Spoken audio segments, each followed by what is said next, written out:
जय हिंद प्यारे दोस्तों।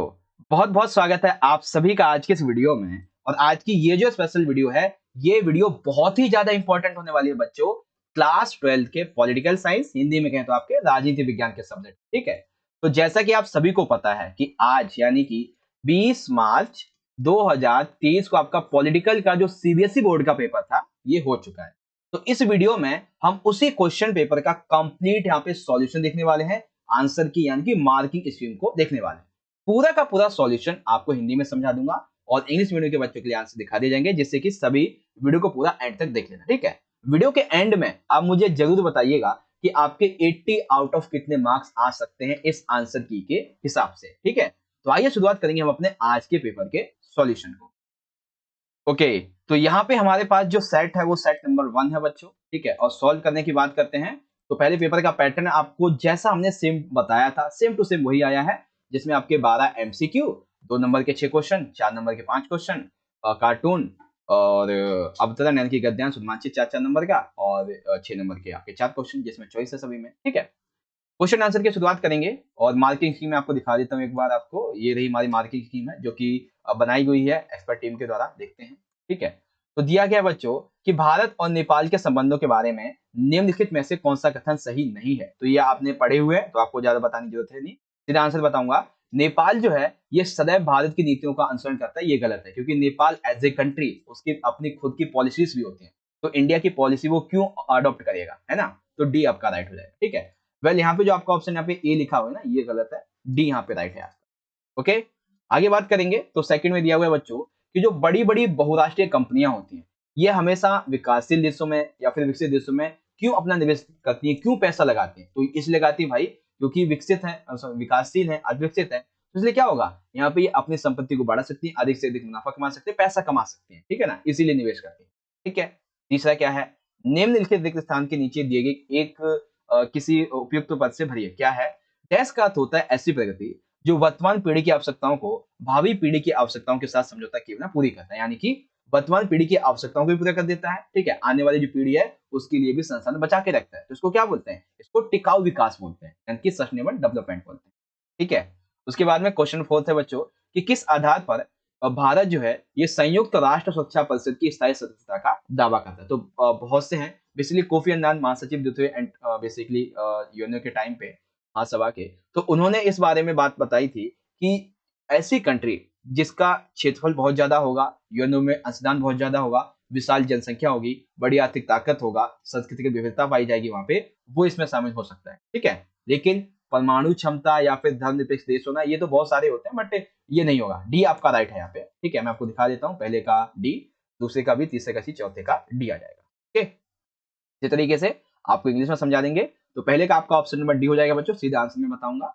क्वेश्चन नंबर जो आपका सेकंड है, इसका आपका बी हो जाएगा, to increase their on assets and earn profits. Second की थर्ड की बात करेंगे तो सी आ जाएगा, सस्टेनेबल डेवलपमेंट। एंड फोर्थ की बात करेंगे तो आ जाएगा, large population and long economic power, option number D. Complete, कोई डाउट नहीं। आगे क्वेश्चन नंबर फिफ्थ की बात करेंगे बच्चों, तो 1990 के दशक में संवैधानिक राजतंत्र के दौरान नेपाल की राजनीतिक पार्टियां और आम जनता अधिक खुली और उत्तरदायी शासन चाहती थी। बिल्कुल ठीक है, राजा सेना की सहायता से सरकार पर पूर्ण नियंत्रण बनाए हुए था और उसने नेपाल के लोकतंत्र को विस्तार को प्रतिबंधित करते था। ये गलत है, क्योंकि लोकतंत्र का विस्तार यहाँ पे एक बार आया था, उसके बाद फिर दोबारा से गतिरोध हुआ था, लेकिन पूरी तरीके से प्रतिबंध कर देना ये गलत है। मतलब ए हमारा सही है बट आर यहाँ पे गलत। ठीक, क्वेश्चन नंबर 6 के लिए देखेंगे तो संयुक्त राष्ट्र संघ जो ये आशा करती है कि वह एक ध्रुवीय विश्व में बेहतर काम कर पाएगा। यूएनओ जब वो सोचते कि जहाँ पे बहुत सारे संगठन है उसमें एक अच्छा काम है, कर पाऊंगा। ठीक है, बिल्कुल ठीक बात है भाई, यूएनओ यूएनओ का ये मानना अच्छा है। सोवियत संघ के विघटन के बाद कई नए देश संयुक्त राष्ट्र संघ के सदस्य बने, बिल्कुल ठीक है, लेकिन देखो एक तरफ क्या बात कही गई है कि एक ध्रुवीय विश्व को बेहतर काम कर सकता है। अगर कारण दिया जाता कि कैसे कर सकता था, क्यों कर सकता था, तो ठीक था, बट यहाँ पे नए सदस्य शामिल होना, ध्रुवीय विश्व का सपना, एक तरीके से दोनों ठीक है बट व्याख्या नहीं है। ठीक है ना, तो बी हमारा यहाँ पे राइट हो जाएगा। ओके, राइट है, अससन ठीक है, रीजन रॉन्ग है, मतलब कि सी राइट है। अससन ठीक है बट रीजन भी ठीक है बट एक्सप्लेनेशन नहीं है, तो बी राइट है, करेक्ट है। ओके, देख लीजिए, फिफ्थ का सी, सिक्स का बी। आगे बात करेंगे, क्वेश्चन नंबर 7 है बच्चों हमारा, निम्नलिखित में से कौन सा लक्ष्य द्वितीय पंचवर्षीय योजना में अपेक्षित था। बहुत से बच्चों को ना इस वर्ड से ही दिक्कत हो गई होगी कि अपेक्षित, अपेक्षित इन द सेंस कि जो मेनली पार्ट था वहां पे वो हमें समझाना। ठीक है, किस पे विकास दिया गया था, किस पे बल दिया गया था, औद्योगिकरण पे बल दिया गया था। ठीक है, निम्नलिखित में से कौन सा एक नीति आयोग का उद्देश्य नहीं है, ये पढ़ना पड़ेगा। बेसिकली भारत की विकास प्रक्रिया के लिए रणनीति तैयार करना उद्देश्य होता है। संघीय सरकार के लिए थिंक टैंक के रूप में काम करना इसका कार्य होता है। विकास कार्यक्रमों के लिए धन की व्यवस्था करना ये होता है। बट नीति के धीमे क्रियान्वयन को समाप्त करना ये इसका रॉन्ग आंसर। ठीक है, जो उद्देश्य नहीं है वो आपका ये हो जाएगा option number D. Okay, then question number 9 क्या है, इसको आपको ना थोड़ा सा अच्छे से समझना पड़ेगा तब आप समझेंगे।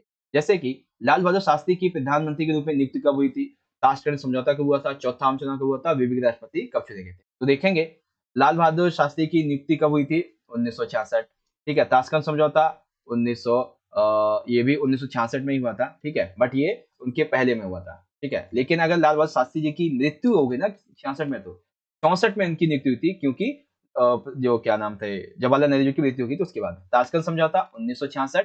ठीक, चौथा आम चुनाव 1967, वीबी का राष्ट्रपति के रूप में चुनना 1969। तो यहाँ पे जो हमारा पहला वाला ऑप्शन हो जाएगा ना बच्चों, 1 2 3 4 ये इक्वली ऑल पहले से ही लगे हुए हैं, तो ये वाला राइट हो जाएगा। ठीक है, भारत में प्रथम लोकतांत्रिक लहर की समयावधि, मैंने आपसे बोला था कि कुछ क्वेश्चन ऐसे होंगे जिनका क्वेश्चन का आंसर आपको क्वेश्चन में मिल जाएगा। जैसे प्रथम लोकतांत्रिक लहर, तो जब भारत आजाद हुआ था तभी से शुरुआत हो गई होगी, तो आजादी के आसपास में दिया गया 1950 का दशक। बस 1950 के दशक से 1970 के दशक का मान लीजिए, बस सिंपल है ना, ये चीजें आ जाती है, बस हो गया, ये हो जाता है। तो देखो मैंने आपसे बोला है कि कुछ क्वेश्चन ऐसे होते हैं जिसका आंसर आपको उसी में मिल जाएगा। ठीक है, 7 की बात करेंगे तो ए का इंडस्ट्रियलाइजेशन हो जाएगा, 8 का आपका जो है डी हो जाएगा, एंड 9th का आपका ए हो जाएगा। ठीक है, 10th की बात करेंगे तो 10th का आपका जो है ए हो जाएगा। इस तरीके से मैं आपको दिखा देता हूँ एक बार, 7th का ए, 8 का डी, 9th का ए, एंड जो आपका 10th का है ए हो जाएगा। ठीक है, 9th का है, 10th का है। आगे बात करेंगे, क्वेश्चन नंबर 11 दिया बच्चों, बोडो समुदाय का संबंध किससे राज्य से था, तो ये असम से था। ठीक है, जम्मू और कश्मीर संबंध जो है ये अनुच्छेद 307 कब समाप्त किया गया, तो इस मामले में देखो आप विकिपीडिया के अगर मानोगे तो विकिपीडिया के अनुसार डेट है 5 अगस्त 2019। ठीक है, लेकिन 5 अगस्त के आसपास की अगर हम डेट देख लेते हैं तो हमें मिल जाती है डेट 9 अगस्त 2019। तो हम यहाँ पे सी जो है ऑप्शन अच्छे से चुन लेंगे। ठीक है ना, ये राइट हो जाएगा, कंप्लीट है, कोई डाउट नहीं। चलिए अब बारी आती है हमारे 2-2 नंबर के क्वेश्चन की। 2-2 नंबर के क्वेश्चन आपको हिंदी इंग्लिश में दोनों में समझा दूंगा ताकि कोई डाउट ना रहे आपका। सेक्शन बी है हमारा, दिया हुआ है क्वेश्चन नंबर 13 में कि भारत और पाकिस्तान के बीच में संबंध को सुधारने के लिए कोई 2 उपाय सोचा जाए। ये करंट बेस पे आपके माइंड बेस का क्वेश्चन है, कैसे सुधार सकते हैं भारत पाकिस्तान के बीच में संबंध को। तो सबसे पहले तो हम ये सुधार सकते हैं कि भाई जो भी हमारे बीच में मसले हैं, जो भी किसी भी चीज को लेकर विवाद है, हम आराम से बातचीत के द्वारा सॉल्व कर सकते हैं। ठीक है, साथ ही हम अपने व्यापार को बढ़ावा देने के लिए कॉरिडोर खोल सकते हैं, हम एक दूसरे की संस्कृति का त्योहार मना सकते हैं, एक जगह से दूसरे हम अपने में मुस्लिम धर्म को अच्छे से सम्मान करेंगे और आप अपने अपने देश में हिंदू धर्म का सम्मान कीजिए। ठीक है, साथ ही कुछ सम्मेलन कर सकते हैं, मीटिंग्स कर सकते हैं, जिसके द्वारा हम और भी चर्चाएं कर सकते हैं, जो भी विवाद वगैरह होते हैं उसको आसानी से सुलझा सकते हैं। ठीक है, और भी बहुत सारे पॉइंट है आप लिख सकते हैं, इनमें से कोई 2 आपको एक्सप्लेन कर देने थे। ठीक है, इंग्लिश में देखेंगे तो आपके सामने ये आ जाएगा। ठीक है, देन सेकंड है अंतरराष्ट्रीय श्रम संगठन के किन्हीं 2 कार्यों का वर्णन कीजिए। मैंने आपको लाइव में बताया था कि एक संगठन जरूर आएगा, एक नहीं 2 आए हैं, यूरोपीय संघ भी आया है, आगे बताऊंगा अभी आपको। ठीक है, तो आईएलओ इन द सेंस की इंटरनेशनल लेबर ऑर्गेनाइजेशन। ठीक है, तो इसका प्रमुख उद्देश्य होता है बच्चों अंतरराष्ट्रीय स्तर पर श्रमिक अधिकार को बढ़ावा देना और सामाजिक न्याय को बनाए रखना। ये अंतरराष्ट्रीय श्रमिक सम्मेलन करता है। ठीक है, स्वीकार करना और कार्यक्रम को आयोजित करता है अंतरराष्ट्रीय श्रमिक सम्मेलन के मामले में। ठीक है, ये मजदूरों के मामले में सदस्य राज्य के साथ में कैसा व्यवहार करते हैं। ठीक है, उसके साथ में मुख्य निरीक्षक को चुनता है, साथ ही साथ अंतरराष्ट्रीय जो श्रमिक कार्यालय होती है उसकी कार्रवाई के लिए जिम्मेदार होता है और जांच कमीशन की नियुक्ति के बारे में योजना ही बनाता है और लागू वगैरह कुछ ही होते हैं। ठीक है, मेनली आपको 2 कार्य अगर आसान से लिखने थे तो अंतरराष्ट्रीय स्तर पर श्रमिकों के अधिकार को बढ़ावा देना। ठीक है, साथ ही उनके लिए उनकी सुरक्षा के लिए न्याय बनाए रखने के लिए श्रमिक सम्मेलन को स्वीकार करना और कार्यक्रम करना, बस ये आ जाएगा। ठीक है, और इंग्लिश में देख लेंगे तो आपका ये आंसर यहाँ पे कंप्लीट हो जाएगा। इस तरह कंप्लीट है बच्चों। आगे आगे भारत की गुट निरपेक्षता की नीति का विश्लेषण कीजिए, यानी कि भारत ने जो गुट निरपेक्षता की नीति अपनाई हुई है ये आपको समझाना है। तो कैसे अपनाई हुई है आइए देखते हैं। भारत की गुट निरपेक्षता की नीति के आपको कोई 2 पॉइंट लिखने हैं, 5 नहीं 2 लिखने थे आपको। ठीक है, पहले तो भारत ने गुट निरपेक्षता की नीति इसलिए अपनाई थी ताकि जब ये आजाद हुआ था तो यूएसए और यूएसएसआर 2 गुट थे, तो उससे मैं ये शामिल नहीं होना चाहता था कि हमने बहुत ही मुश्किल से आजादी प्राप्त की थी, तो दोनों गुटों में शामिल ना होकर स्वतंत्र रहना मेन मकसद था हमारा। ठीक है, साथ ही हमने बहुत कठिन प्रयासों से स्वतंत्रता मिली है, तो अब हम उसे किसी और के हाथ में नहीं देना चाहते थे। ठीक है, साथ ही भारत की गुट निरपेक्षता की नीति को हमारी जो कंट्री की विदेश नीति है, फॉरेन पॉलिसी है, उसके एक अंग के रूप में स्वीकार किया गया है। ठीक है, अब इस नीति के तहत जो भारत है ये पूर्वी और पश्चिमी गुटों से दूर रहा, साथ ही नाटो, वार्सा, जो यूएसए और यूएसएसआर के जो संगठन थे, इनसे भी दूर रहा, और साथ ही दूर तो रहा वो तो अलग बात है, बल्कि जब इसको आवश्यकता पड़ी तो इसने दोनों ही गेहूं से मदद ली, जैसे कि अमेरिका से गेहूं का आयात किया, ठीक है, और सोवियत संघ से जो है जब 1971 का भारत पाक का युद्ध हुआ था तो उसे सैनिक सहायता ली, इस्पात संयंत्र वगैरह का यहाँ पे भारत में जो है, जैसे कि भिलाई बोकारो, इसकी सहायता से यहाँ पे स्थापित करवाए थे। मतलब एक तरीके से दोनों जगह से फायदा उठाया भारत ने, ये इसकी नीति थी गुट शिक्षा की। ठीक है, कंप्लीट है, कोई डाउट नहीं, आपको जाने 2-3 पॉइंट लिखने हैं। ठीक है, इंडियाज फॉरेन पॉलिसी की India's policy of non alignment non alignment movement, that is दीवार। कंप्लीट है, कंप्लीट है, कोई डाउट नहीं। आगे आगे दिया हुआ क्वेश्चन नंबर 16, दक्षिण एशिया के लोकतंत्र के अनुभवों से लोकतंत्र के वैश्विक कल्पना का दायरा बढ़ा है, कथन की पुष्टि कीजिए। हाँ, ये बहुत अच्छा क्वेश्चन है। दक्षिण एशिया के जो देश हैं, एग्जांपल के लिए भारत, पाकिस्तान, चाइना, नेपाल, भूटान, बांग्लादेश, मालदीव, ठीक है, तो यहाँ पे लोकतंत्र की वैश्विक कल्पना को दायरा को बढ़ा दिया है। मतलब कि एग्जांपल के लिए यहाँ पे मैं आपसे थोड़ी सी अगर अच्छे से बात करूं तो वो ये है कि दक्षिण एशिया देशों में उपस्थित भारत और श्रीलंका ये ऐसी कंट्रीज हैं जहाँ पे आजादी के बाद में लोकतंत्र स्थापित रहा है। तो बहुत सारी जो विश्व में अनदर कंट्रीज है उनको इससे प्रेरणा मिलती है। ठीक है, ये प्रेरणा के स्रोत के रूप में काम करते हैं कि वहां पे भी लोकतंत्र स्थापित होना चाहिए। वहीं नेपाल है, पाकिस्तान है, बांग्लादेश है, भूटान है, मालदीव है, यहाँ पे कभी राजतंत्र आया, ठीक है, कभी सल्तनत है, कभी सैन्य शासन होता है, तो कहीं ना कहीं ये लोकतंत्र को थोड़ा कम कर देते हैं उसकी महत्वता को। लेकिन भारत और श्रीलंका जो है लोकतंत्र को और ज्यादा मजबूत बना देते हैं। इसीलिए दक्षिण एशिया के देशों की जो स्थिति है लोकतंत्र के मामले में बहुत ज्यादा हाई है, और जो कि अनदर कंट्रीज को प्रेरणा के स्रोत के रूप में काम करती है। ठीक है ना, तो ये है, आप इस तरीके से लिख सकते हैं। ठीक है, आगे बात करेंगे। अच्छा, इंग्लिश में तो इंग्लिश में आपका ये वाला था, इंग्लिश में आपका इसका असम हो जाएगा और इसका 9, वैसे तो 5 है लेकिन 9 दिया हुआ तो इसको छोड़ेंगे। बाकी क्वेश्चन अगर आपको देखना है तो देख लीजिए, मैंने आपको समझा दिया है, हिंदी इंग्लिश दोनों में क्वेश्चन का आंसर समझा दिया है। ओके, आगे बढ़ेंगे, आगे बढ़ेंगे। क्वेश्चन नंबर 17 है, केंद्र सरकार के द्वारा जो योजना आयोग था इसके स्थान पर नीति आयोग गठन करने के कोई 2 कारण बताइए। क्यों आखिर केंद्र सरकार ने योजना आयोग को हटा के नीति आयोग लाया था? तो लाने के बहुत सारे कारण थे, जिसमें से मैं आपको 4 बता देता हूँ, 2 आपने लिखे होंगे, मिल जाएंगे नंबर। पहला, केंद्रीकृत नीति की जगह क्षेत्रीय नीति को बढ़ावा देना। जो योजना आयोग था वो बेसिकली केंद्रीकृत नीति को बढ़ावा देता था, लेकिन नीति आयोग जो वो क्षेत्रीय नीति को बढ़ावा दे सके, इसके लिए इसका बेसिकली गठन किया गया। देश के विकास की जो नीतियां थी इसका क्रियान्वयन योजना आयोग तेजी से नहीं कर पा रहा था। ठीक है, तो इसको तेजी से करने के लिए नीति आयोग को बनाया गया। साथ ही केंद्र तथा राज्य के समन्वय को और अधिक बढ़ावा दिया जा सके, ग्रामीण विकास में, देश के विकास में उनका सहयोग मिल सके, इसके लिए, और साथ ही भारत में ग्रामीण स्तर पर योजनाएं बनाई जा सके, अच्छे से उनका कार्यान्वयन किया जा सके, इसीलिए नीति आयोग को बनाया गया था। ठीक है ना, तो ये कुछ कुछ कारण है जिसके लिए नीति आयोग को गठित किया गया था। बस सिंपल से लिख देना है ना। उसके बाद में आपके सामने ये पॉइंट आ जाता है तो आप देख ही सकते हैं इसके बारे में इंग्लिश में। ओके, आगे बात कर लेते हैं। भारत ने सीटीबीटी यानी कि व्यापक परीक्षण प्रतिबंध संधि तथा एनपीटी परमाणु अपसार संधि इस पर साक्षर क्यों नहीं किए? कोई 2 कारण बताइए।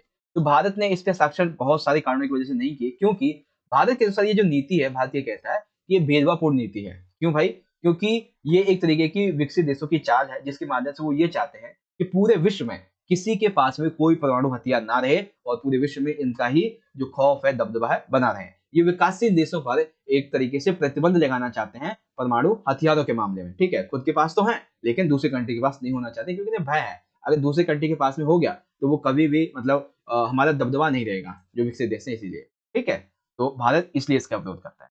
कंप्लीट है, कोई डाउट नहीं। इंग्लिश में देखना है आपने, इंग्लिश में यहाँ से देख लीजिए, 3 पॉइंट है आपके। कंप्लीट। आगे बात करेंगे सेक्शन नंबर सी की। तो सेक्शन नंबर सी में जो पहला क्वेश्चन बच्चों ये न्यू टॉपिक के बारे में था, मैंने आपको बोला था न्यू टॉपिक जरूर आएगा, तो लीजिए आ गया है। आया है, अरब स्प्रिंग अन्याय के विरुद्ध एक जन आंदोलन था। बिल्कुल ठीक बात भाई, अरब स्प्रिंग जो था वो अन्याय के विरुद्ध एक आंदोलन था। कथन के पक्ष में कोई 2 उदाहरण दीजिए। तो एक उदाहरण जो बच्चों वह मोहम्मद बावूजी की मृत्यु वाला दे देंगे। ठीक है, जैसे एक फल विक्रेता थे मोहम्मद बावूजी जी, ठीक है, इनके साथ पुलिस का अत्याचार हुआ था। ठीक है, लाइसेंस परमिट वगैरह के लिए तो केरोसिन छिड़क के इन्होंने हत्या कर ली थी, आंदोलन शुरू हो गया था। ठीक है, ट्यूनीशिया की सरकार जो थी, यहाँ पे तानाशाही, भ्रष्टाचार बहुत ज्यादा बढ़ रहा था, मानवाधिकारों का हनन हो रहा था, गरीबी बहुत ज्यादा थी, बेरोजगारी बहुत ज्यादा थी। इसलिए यहाँ की जो जनता थी, एक तो इस मोहम्मद बावूजी की मृत्यु के बाद में, ठीक है, साथ ही तानाशाही, भ्रष्टाचार की वजह से, मानवाधिकार के हनन की वजह से, गरीबी से, बेरोजगारी की वजह से ये कुछ आंदोलन चल गया था। ठीक है ना, मतलब कि इसको उग्र रूप मिला था एक तरीके से, है ना। इंग्लिश में देखना है, इंग्लिश में आप यहाँ से ये देख सकते हैं। ओके, वेल इसमें देखो मैंने आधा आंसर बताया आपको, आधा आंसर आपने खुद देखा। ओके, आके ये क्वेश्चन बहुत बढ़िया, उस तरीके से मैंने आपको समझाया था, बोला था पक्का आएगा। लीजिए आ गया क्वेश्चन। 1969 में कांग्रेस पार्टी में हुए विभाजन के 2 कारणों का उजागर कीजिए। ठीक है, तो 2 कारणों को अगर हम उजागर करें तो सबसे पहले क्या था, इंदिरा बनाम सिंडिकेट की बात आ जाती है। ठीक है, जिसमें सिंडिकेट जो था वो ये चाहता था इंदिरा गांधी जी को हम इस तरीके से लाएंगे कि हमारे हाथों की कठपुतली बन के रहेंगी, लेकिन ऐसा हुआ नहीं। तो इस तरीके से दोनों में मतभेद हो गया। और 1969 के जो राष्ट्रपति के चुनाव थे, इसकी वजह से तो पूरी तरीके से हो गया, क्योंकि इंदिरा गांधी जी ने पार्टी के नियम के खिलाफ जो अपना मत था वो किसे दिया था, उपराष्ट्रपति वीवी गिरी को, जबकि पार्टी ने नीलम संजीवा रेड्डी को चुना था, तो इसलिए उन्हें बाहर कर दिया इंदिरा गांधी को सिंडिकेट ने कांग्रेस से। फिर 2 ये पार्ट में बट गई थी, कौन कौन सा, कांग्रेस आर इंदिरा गांधी जी की, और सिंडिकेट की ओ बन गई थी। ऑर्गेनाइजेशन कंप्लीट है, कोई डाउट नहीं, कोई डाउट नहीं। आगे इंग्लिश में देख लेंगे। देखो यहाँ पे जो आंसर बता रखे है ना मैंने, इसमें से आपको बस आधे में से भी आधा लिखना है, ठीक है ना, बस ये पॉइंट मैंने लिख रखे हैं सही लिए। आगे बारी आती है क्वेश्चन 21 की। क्या दिया हुआ है कि 19 टू जून 1992 में रियो में आयोजित पृथ्वी सम्मेलन के किन्हीं 4 परिणामों को उजागर कीजिए। तो बिल्कुल ठीक बात भाई, 4 परिणाम बता देंगे। सबसे पहला, पर्यावरण के संरक्षण के लिए ये सबसे बड़ा सम्मेलन में से एक सम्मेलन माना जाता है, जिसमें बहुत सारी कदम उठाए गए थे। ठीक है, इस मामले में उत्तरी और दक्षिणी गोलार्ध की स्पर्धा सामने आई। इसका मतलब यह है कि विकसित और विकासशील देशों की जो स्थिति थी वो सामने आई थी। ठीक है, साथ ही साथ पर्यावरण के मामले में साझी परंतु अलग अलग जिम्मेदारी का सिद्धांत स्वीकारा गया है। विकसित देशों के लिए बहुत ज्यादा जिम्मेदारी रहेंगी, विकासशील देश थोड़ा बहुत प्रदर्शन वगैरह कर सकते हैं, मतलब ऐसा नहीं कि डायरेक्टली कर सकते हैं, विकास कर सकते हैं थोड़ा बहुत, ठीक है ना, तो कुछ छूट मिलती है। साथ ही रियो सम्मेलन में जलवायु परिवर्तन के मामले में, जैव विविधता के मामले में, वानिकी के संबंध के मामले में कुछ नियम बनाए गए थे, नियम लागू किए गए थे विकसित विकासशील देशों में। ठीक है, इसी दौरान टिकाऊ विकास की अवधारणा आई थी कि विकास का ऐसा तरीका अपनाया जाएगा जिससे हम अपना विकास भी कर पाएंगे और कंट्री को, जो इन्वायरमेंट है बेसिकली, वो कंट्री को सॉरी कंट्री जो है इन्वायरमेंट को प्रदूषित नहीं करेगी, पॉल्यूटेड नहीं करेगी। ठीक है, इस मामले में आप रियो घोषणा पत्र के 1-2 पॉइंट लिख सकते हैं, ठीक है ना। तो ये मेन आपका आंसर था। कंप्लीट है, कंप्लीट है, कोई डाउट नहीं। आगे इंग्लिश में देख लेंगे। Following are the 4 results of Rio conference. तो उस मामले में आपके सामने ये आंसर आ जाता है और आप इसे अच्छे तरीके से पढ़ भी सकते हैं। ठीक है, चलिए आगे बात करेंगे अगले क्वेश्चन की। तो हाँ, अगला क्वेश्चन क्या है बच्चों, अगला है पंजाब की राजनीति में क्षेत्रीय पार्टी अकाली दल द्वारा निभाई भूमिका का आकलन कीजिए। ठीक है, तो शुरुआत में ही आंसर दिया हुआ है आपकी बुक में। ठीक है, क्या दिया था कि जब पंजाब सूबे का निर्माण हुआ था तो इसके पुनर्गठन के बाद में अकाली दल ने यहाँ 1967 और 77 में सरकार बनाई थी, दोनों ही मौकों पर, लेकिन गठबंधन की सरकार। अकालियों के आगे यह बात स्पष्ट हो चुकी थी कि सूबे के नए सीमांकन के बावजूद उनकी राजनीतिक स्थिति काफी अच्छी नहीं थी। क्यों भाई, क्योंकि उनकी सरकार को केंद्र ने कार्यकाल पूरा करने से पहले बर्खास्त कर दिया था। अकाली दल को पंजाब के हिंदुओं के बीच में कुछ खास समर्थन नहीं था। सिख समुदाय भी दूसरे धार्मिक समुदाय की तरह जाति और वर्ग के धरातल पर बंटा हुआ था, इसीलिए कांग्रेस के दलितों के बीच में चाहे सिख हो या हिंदू हो, इन्हें अकालियों से ज्यादा कई समर्थन मिला हुआ था। ठीक है, इन परिस्थितियों के मद्देनजर 1970 के दशक में अकालियों ने एक तबके के अलग के लिए पंजाब की स्वतंत्रता के लिए मांग उठाई। ठीक है, इसमें आप आनंदपुर साहिब सम्मेलन की बात लिख सकते हैं, इसमें आप ऑपरेशन ब्लिफ स्टार की बात लिख सकते हैं, इसमें आप 1984 की राजनीति की बात लिख सकते हैं। बहुत सारे पॉइंट है जो आप लिख सकते हैं। ठीक है, आप लिख के आए होंगे तो आज मार्क्स मिल जाएंगे, डोंट वरी। ठीक है, और इसी तरीके से आपको इंग्लिश में दिखाऊं तो आप यहाँ पे देख सकते हैं। देखिए, ये जो मार्किंग इसमें कोई ऑफिशियल नहीं है, बल्कि हमारी टीम ने बनाई है। ठीक है, तो इस हिसाब से इस मार्किंग स्कीम से आपको इतना अंदाजा तो लग जाएगा कि मेरे इतने इतने मार्क्स अराउंड आ सकते हैं। ठीक है, बाकी तो आप जैसा लिख के आए होंगे उस हिसाब से होगा, है ना, ये चीज है, तो आप इसको पढ़ सकते हैं आसानी से। आगे बात आ जाती है आगे कि ये क्वेश्चन मैंने आपको बोला था भाई आना ही आना है, ठीक है ना, आना ही आना है। तो लीजिए आ गया, भारत के साथ देसी रियासतों के विलय में सरदार पटेल की भूमिका का वर्णन कीजिए। तो भाई बहुत भूमिका थी इनकी, क्योंकि जहां पर 565 रियासतें जो कि अलग होना चाहती थी, कुछ मेनली जो है सरदार पटेल जी ने ये कहा था कि 565 रियासतों में से ना कुछ 5-7 ही ऐसी हैं जो भारत में नहीं मिलना चाहती, तो इससे भारत टूट जाएगा, एकता का अखंडता का सपना खराब हो जाएगा। इसीलिए हम क्यों चिंता करें जब हमारे पास सरदार वल्लभ भाई पटेल जैसे महान व्यक्ति हैं। उन्होंने साम दाम दंड भेद नीति को अपनाया और बहुत सभी की सभी रियासतों को भारत में मिला लिया। फॉर एग्जाम्पल हैदराबाद और जूनागढ़ इसमें सैनिक कार्रवाई के द्वारा, मणिपुर रियासत के राज्य पे दबाव डालकर और जम्मू कश्मीर के प्रति विशेष राज का दर्जा डालकर, सिंपल है। ठीक है, इनके समान सम्मान में स्टैच्यू ऑफ यूनिटी का निर्माण किया गया था। ठीक है, और इसीलिए महात्मा गांधी जी ने इनकी इस भूमिका के, रजवाड़ों के विलय की भूमिका की वजह से इन्हें लौह पुरुष की उपाधि दी। कंप्लीट है, कोई डाउट नहीं, कोई डाउट नहीं। Okay, Sardar Patel's role in the merger of states in the Indian Union, तो क्या है उस मामले में आप यहाँ से समझ सकते हैं सारी चीजों को। ठीक है, चलिए टाइम ज्यादा होने वाले, 20 मिनट हो चुके हैं आंसर की। अच्छा हाँ, अब आता है हमारा अगला, जो कि यहाँ पे, अच्छा अगला करने से पहले एक सेकंड कहाँ गया? हाँ, इंग्लिश में देख लो जो आपके क्वेश्चन है, ठीक है? अब जो बच्चे 2023 24 में बोर्ड देंगे उनके लिए यहाँ पे इस क्वेश्चन को दिखा देता हूँ मैं एक बार, ठीक है? ताकि वो इन्हें पढ़ लेंगे और अपनी तैयारी कर लेंगे, है ना? बाकी आप जो अभी 23 में देके आए हैं, आज पेपर देके आए हैं, उनके लिए तो पता ही है क्या है सब कुछ, है ना? यहाँ पे गद्यांश वाला आ गया था। भाई गद्यांश वाला प्रश्न इतना ईज़ी है, बहुत ही ज़्यादा ईज़ी है, ठीक है ना? 24 में क्या है कि व्यापी पारस्परिक जुड़ाव को निम्नलिखित में से क्या कहा जाता है? सिंपल सी बात है, इसको वैश्वीकरण बोलते हैं, ठीक है? वैश्वीकरण के आयाम क्या होते हैं? 3 आयाम होते हैं, राजनीतिक, सामाजिक और आर्थिक होते हैं। निम्नलिखित में से कौन आर्थिक गतिविधियों में वृद्धि करता है? तो सिंपल सी बात है भाई, आर्थिक गतिविधियों में वृद्धि करता है, तो कौन-सा है भाई यहाँ पे? कौन-सा है? मजबूत वैश्विक आर्थिक विकास, ये वृद्धि करता है, ठीक है? निम्नलिखित में से कौन-सा वैश्वीकरण का एक प्रभाव है? तो वैश्वीकरण का प्रभाव है बच्चों, उपभोक्ता के चयन चयन में विस्तृत हुआ है, ठीक है? हालाँकि राज्यों की शक्ति में वृद्धि हुई है, लेकिन नेगेटिव में कमी भी हुई है, तो यहाँ पे दोनों बताना चाहिए था, है ना? बट यहाँ पे एक ही है, तो उपभोक्ता का चयन और उपभोक्ता के चयन में, विस्तरण में जो उसके सामने ऑप्शन था, वस्तु की गुणवत्ता, इसमें सुधार आया, ये चीज़ है, ठीक है ना? पहले का है, दूसरे का डी, तीसरे का सी, चौथे का भी सी आ जाएगा, ठीक है? कंप्लीट है, कोई डाउट नहीं? चलिए, अब यहाँ पे मैप की बात आ जाती है। अच्छा, इंग्लिश में देख लेंगे, तो आपका पहले का हो जाएगा ए, ठीक है? सेकंड का आपका हो जाएगा बी, नहीं, सेकंड का बी नहीं होगा, सेकंड का होगा डी, ठीक है? थर्ड का हो जाएगा आपका यहाँ पे है सी, एंड फोर्थ का भी आपका सी हो जाएगा। अब आता है मैप, मैप में क्या दिया गया बच्चों? वह देश जिसके साथ भारत का 1962 में युद्ध हुआ था, ठीक है? तो वह देश कौन सा था? वो था चाइना। चाइना के लिए सी दिया गया है, तो अक्षर रहेंगे सी, देश का नाम लिखेंगे यहाँ पे चाइना, यानी कि चीन, चीन लिखेंगे। सेकंड, वह देश जिसके साथ में भारत कश्मीर मुद्दे पर विवाद है। अरे इतना आसान सा, ये रहा सर जी बी वाला हमारा, ठीक है? बी वाला ये नहीं, बी है डी है? ये डी है आई थिंक, एक मिनट आंसर की में देखें क्या है ये, आंसर की में क्या दिया हुआ है? हाँ, डी है बेसिकली, ठीक है? तो यहाँ पे ये क्या है? ये डी है, डी दैट मीन्स की पाकिस्तान, ठीक है? ये दैट मीन्स की पाकिस्तान। वह देश जो 1971 के युद्ध के बाद में अस्तित्व में आया था, कौन सा है? बांग्लादेश, ए है बांग्लादेश, ए के लिए बांग्लादेश, ठीक? और सबसे आखिरी क्या बच जाता है? वह भारतीय राज्य जो चीन के साथ में सीमा साझा करता है, कौन है भाई? ये रहा बी, यानी कि अरुणाचल प्रदेश। तो यहाँ पे लिखेंगे बी और लिख देंगे अरुणाचल प्रदेश। कंप्लीट दिखाऊं आपको? ये रहा देखो, संबंधित अक्षर पहले के लिए सी है, आंसर चाइना है, दूसरे के लिए डी, आंसर पाकिस्तान, तीसरे के लिए ए, आंसर बांग्लादेश, चौथे के लिए बी, आंसर अरुणाचल प्रदेश, ठीक है? कंप्लीट, कोई डाउट नहीं? आगे अब यहाँ पे देखते हैं, ये जो बेसिकली दिया गया, ये आपके नए टॉपिक के संबंध में चैप्टर नंबर 3 से दिया गया, ऑपरेशन इराकी फ्रीडम से, ठीक है? ये देखते हैं क्या क्वेश्चन है। कार्टून में दिखाया गया सैनिक निम्नलिखित में से किस देश के संबंध में है? तो ये जो संयुक्त राज्य अमेरिका है, इसके संबंध में, ठीक है? आगे चाहिए तो उसमें आ जाता है, तो इसमें आपका यूएसए हो जाएगा, ठीक है? आगे क्या दिया हुआ बच्चों कि किस वर्ष इराक पर ऑपरेशन इराकी फ्रीडम के कूट नाम से आक्रमण किया गया था? तो 2003 में किया गया था, ठीक है?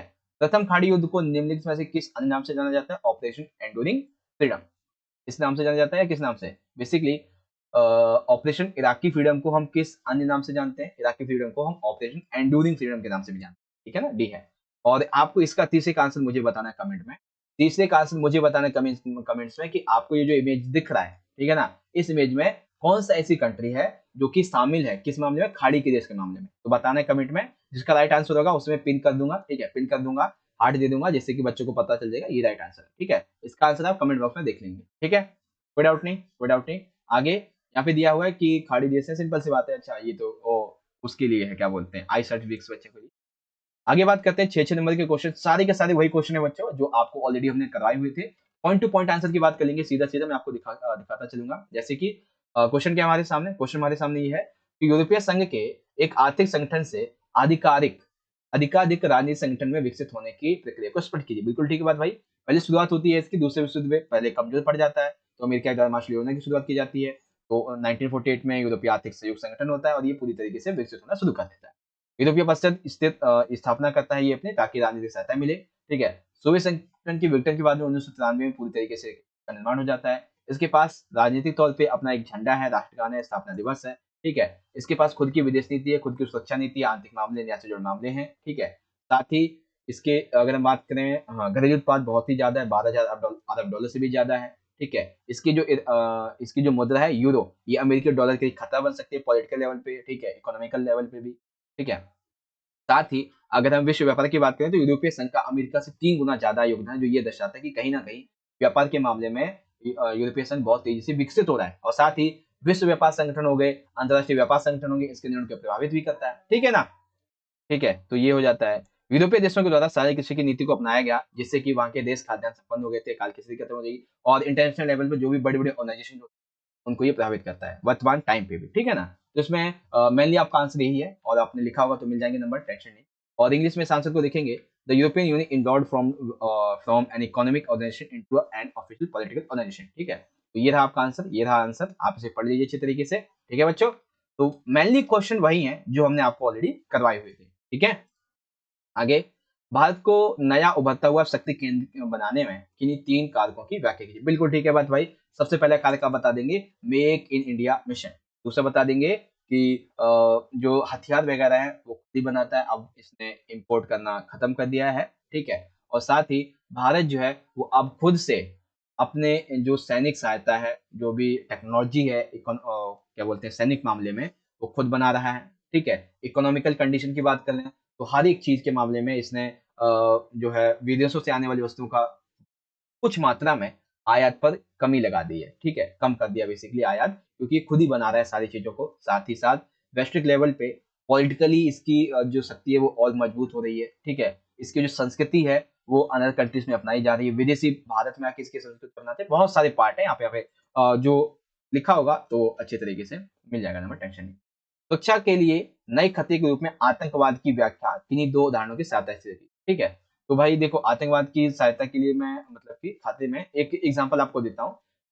11 दिसंबर 2001 आतंकवादियों ने अमेरिका के वर्ल्ड ट्रेड सेंटर पर हमला बोला था, ये वाला।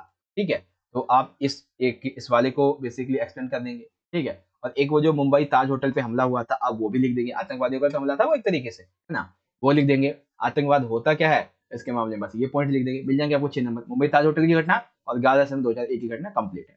ओके, और इसको अगर आपने इंग्लिश में देखना है, ये रहा आपका। ठीक है ना, कंप्लीट है। ओके, और मुंबई ताज होटल के बारे में आप लिख देंगे कंप्लीट। अब जो अभी क्वेश्चन 4 था ना आपका, उस मामले में देखो क्वेश्चन क्या दिया हुआ है कि संयुक्त राष्ट्र संघ की सुरक्षा परिषद के नए स्थायी या फिर अस्थायी सदस्यों के लिए प्रस्तावित किन्हीं 4 मापदंडों को समझाइए। ठीक है, तो 4 मापदंड नहीं, बहुत सारे थे। बेसिकली जनवरी 1997 में संयुक्त राष्ट्र संघ के महासचिव थे कोफी अन्नान।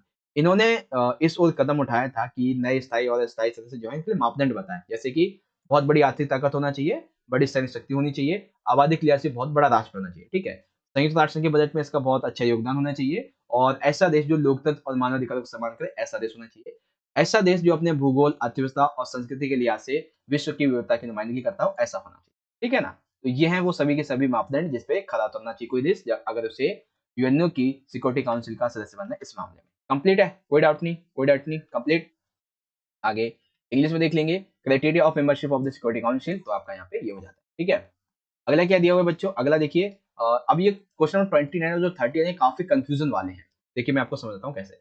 1975 में घोषित आपातकाल को भारतीय राजनीति की सर्वाधिक विवादित घटना क्यों माना जाता है, कोई 3 कारण उजागर कीजिए।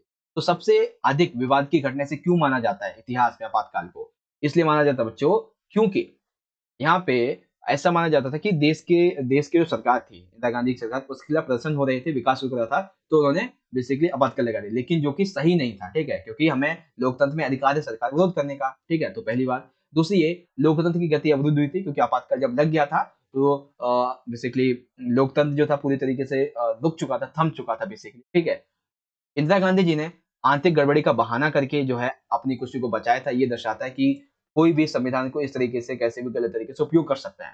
ठीक है ना? प्रधानमंत्री जो था उसने ना ही तो मंत्रिपरिषद को, ना ही तो राष्ट्रपति को कोई वो भेजा था लेटर वगैरह कि हम आपातकाल लगाने वाले इस तरीके से। ठीक है, हालांकि घोषणा तो राष्ट्रपति ही करता।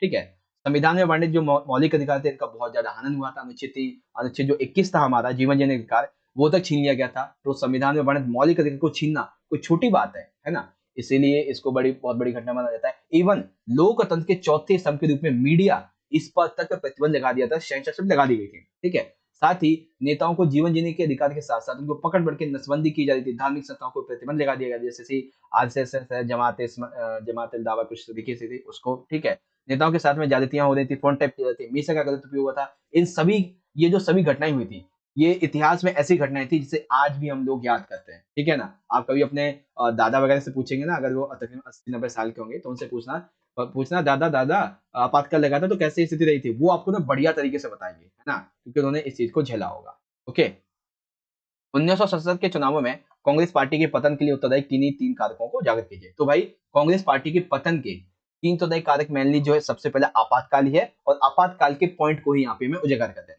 ठीक है, आपातकाल के पॉइंट को ही हमें यहाँ पे उजागर कर देना है। जैसे कि बेसिकली जनता पार्टी ने आपातकाल की ज्यादतियां उस समय जो हुई थी उन्हीं को मुद्दा बनाया था, और इन्हीं इनको चुनावों मतलब कि 1977 के चुनाव पर उसने जनमत हासिल किया था। बेसिकली जनता पार्टी ने कहा कि यहाँ पे लोकतंत्र की धज्जियां उड़ा दी गई हैं। ठीक है, इंदिरा गांधी ने ऐसा किया है, आर्थिक गड़बड़ी का बहाना करके उन्हें कुर्सी बचाई है, बस वही सभी के सभी पॉइंट यहाँ पे आ जाएंगे। और साथ ही जब इन सभी की वजह से क्या हुआ था, जब लोकसभा चुनाव हुए 1977 के, तो ऐसे पहले चुनाव थे जिसमें कांग्रेस हार गई थी लोकसभा में, मात्र इसको 154 सीटें मिली, और जनता पार्टी जीत चुकी थी 542 में से 330 सीटें इसको मिली थी। ठीक है, अब जो रीजन से बच्चे वो तो मैंने आपको बता ही दिए थे। ठीक है, जिसलिए याद रखा जाता है वही इसके कारण है पार्टी के, ठीक है ना, इसके पार्टी के पतन के। और साथ ही एक आधा जो है, आप ये भी बोल सकते हैं कि इनकी सरकार के प्रति कुछ नीतियां और भी अलग थी, वो भी आ जाएगा। ठीक है, बाकी क्वेश्चन नंबर 30 की बात कर लेंगे मंडल आयोग वगैरह की, तो इन दोनों का क्वेश्चन का जो आंसर है यहाँ पे मैं बता देता हूँ, टाइम काफी ज्यादा हो गया। ठीक है, अच्छा क्वेश्चन नंबर 29 का इंग्लिश वर्जन आप यहाँ से देख लीजिए। ठीक है, और 29 का अथवा वाला इंग्लिश वर्जन आप इजिली यहाँ से देख सकते हैं। ठीक है, बाकी बच्चों यहाँ पे क्वेश्चन नंबर 30 की बात कर लेंगे, तो 30 में ना थोड़ा सा क्वेश्चन में चेंजेस है क्या, कि मंडल आयोग की जो 3 मुख्य सिफारिशें थी, किस प्रकार अन्य पिछड़ा वर्ग की समस्या को हल करने का एक प्रयास है विशेष। सिंपल सा आपको मंडल आयोग की सिफारिशें समझा देनी क्या थी, और साथ ही क्या परिणाम निकले थे, वो सिंपल सा यहाँ पे बता देना है। और उसके बाद में भारतीय राजनीति में अन्य पिछड़ा वर्ग के उत्थान के लिए उत्तरदायी किन्हीं तीन कारकों का वर्णन कीजिए। तो क्या कारक थे भाई इस मामले में, तो कारक के मामले में देखो, ये रहा आपका आंसर पूरा का पूरा। ठीक है, ये रहा आपका पूरा का पूरा आंसर, यहाँ से आप पढ़ सकते हैं, और बाकी के ये पॉइंट आप यहाँ पे आ जाते हैं।